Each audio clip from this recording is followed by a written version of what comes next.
So I was looking at my monthly statements from last month from Vanguard. And yes, I still get paper statements on financial accounts. I think that's a good idea. And in there was this glossy thing about how, probably because maybe I'm being paranoid, that was because of my age. But anyway, it was a thing in there. Have you assigned a trusted person for your account? And they have this thing at Vanguard because it's a record that's playing a bad hit over and over and over again.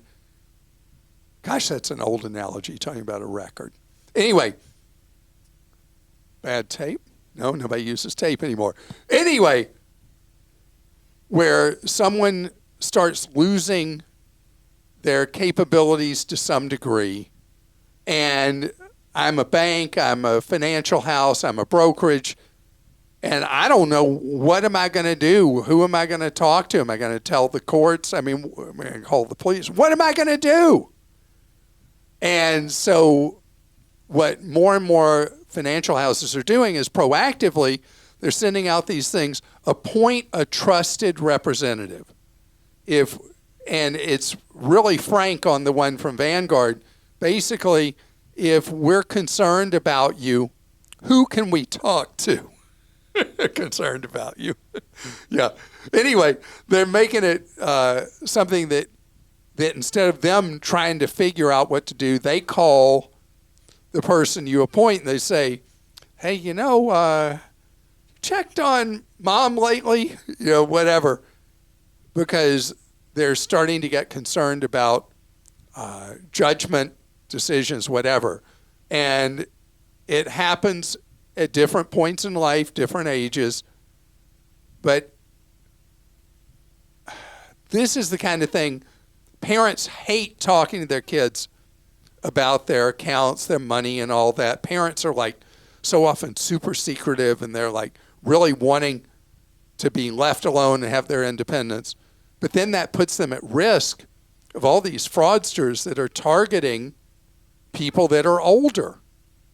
And so if you have an account with Vanguard or you have an account wherever, and they have a thing where you can appoint a trusted person, doesn't have to be a family member, because sometimes we don't trust our family, and you can appoint that person, and that's who they're going to contact if they start getting worried about transactions you're doing, money you're withdrawing, money you want to wire, whatever. Having that person there is really valuable. Also, this is a conversation often you as an adult child need to have with the parent. You need to make sure they have a durable power of attorney for health care, or whatever the state equivalent is in the state they live in, where they appoint a message and a messenger. Now, this is the things that I want. Like for me, I have done these documents, and in my case, I want no extraordinary means to keep me alive if I've got no prospect for, a normal life moving forward. You select what things you want, what you don't want. The DNR, I'm a do not resuscitate person if I'm like hopeless. I don't want to be resuscitated. But this is the thing everybody has to make their own decisions about. But don't keep them in your head. Get them on paper. Have that. And have the person you want to be the person carrying out your wishes. That's your representative.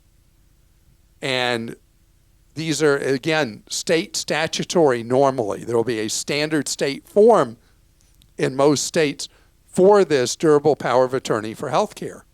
Then you have another question. Do you want to have a regular durable power of attorney for financial matters? And that gets really sensitive, many cases more sensitive than the health care one. Because then you're having to decide who it is you're going to let be your legal representative in handling finance if you start to slip. And sometimes you're not going to know you are. So these are things that, what do we do as adult kids? We talk about it to our siblings maybe, or to our spouse or significant other or whatever, but do we talk about it with the person we need to talk about it with, our parent? No, we don't, because we're uncomfortable doing it. Get past that and have the conversation. It's so important to protect them, to protect their assets, to have these conversations. And then let's get into more uncomfortable territory. You need to have the conversation. And by the way, you should do this with your significant other, boyfriend, girlfriend, spouse. What do you want to have happen at the time of your passing? Because we don't decide when that's going to happen. The clock sometimes catches up with us, younger, older, or in between. And you don't want to leave those grieving behind having to figure this out. So you want to have these conversations, because I know people avoid them like the plague. But what if the plague comes along and then they got to make a decision? Don't put that burden on them. Have your wishes carried out. Mine, I want my body donated to science. And whatever they don't want, well, then it's disposed of, cremated. And many times you can enter into an arrangement with a university-based medical center, and you don't even have the cost of disposal because they got your body, and then they're the ones who have to dispose of it. I don't want to cost anybody anything at the time I die, and whatever I have that's useful to somebody else, I'm an organ donor, I want it to all be donated. If somebody wants my terrible eyesight, they can have my terrible eyesight. Whatever it is, they want one of my vital organs, it's yours. You can have it because that's my wishes. And I know other people may cringe at that. Other people may want to be buried in the ground. You may want some kind of fancy casket, or you may want to be buried in one of those, what do you call those things above ground? Is that called like a crypt? Yeah. Whatever it is you want, don't make your loved ones try to guess. Let them know. The more you do this, the more it's a favor to you, and the more it's a favor to them.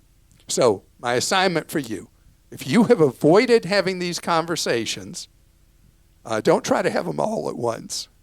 And don't just wait for when it feels like it's the right time. It will never be the right time to have that conversation. You just do it.